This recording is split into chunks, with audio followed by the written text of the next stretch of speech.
Bonjour, j'ai en main le numéro 139 de la revue Naturellement. Nous venons de le sortir avec un dossier important sur la région Occitanie qui nous amène à parler à la fois d'eau, des questions de politique transport, mais aussi de paysage, de nature et bien entendu des actions que peuvent mener à la fois les associatifs mais aussi les collectivités locales.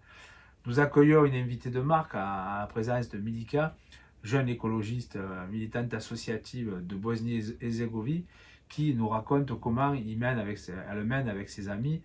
un combat contre les prédateurs énergétiques, ceux qui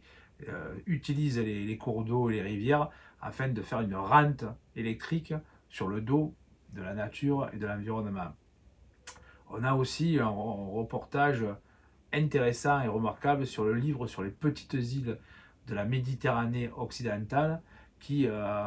grâce à Brigitte Marin, a pu être constitué d'une quarantaine de contributions. Et ce livre donne une vision assez précise de ce que sont les petites îles en Méditerranée. Mais la revue Naturellement sort dans un contexte difficile du point de vue de l'Europe, avec la guerre en Ukraine entre la Russie et les Ukrainiens, mais aussi un contexte économique très défavorable. Nous avons un coût du papier qui augmente,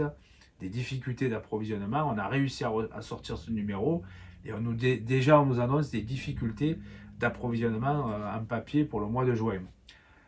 Je veux dire aujourd'hui à nos lecteurs, à ceux qui pourraient le devenir, à ceux qui souhaitent participer aux actions que nous menons pour la défense et la protection de la nature, qu'ils peuvent le faire, bien sûr, en adhérant ou en s'abonnant. Vous avez les coordonnées dans le bas de cette vidéo, mais aussi en participant financièrement, parce que nous voulons faire un bond technologique en mettant en place dans la revue papier des QR codes qui vous permettront, grâce à votre appareil téléphonique, grâce à votre téléphone, de pouvoir aller regarder des vidéos que nous avons réalisées sur les sujets traités par la revue, et vous serez comme ça connecté à notre portail internet, le portail du réseau Homme et Nature. Je pense qu'il est important que chacun et chacune s'engage pour la protection de la nature. Le climat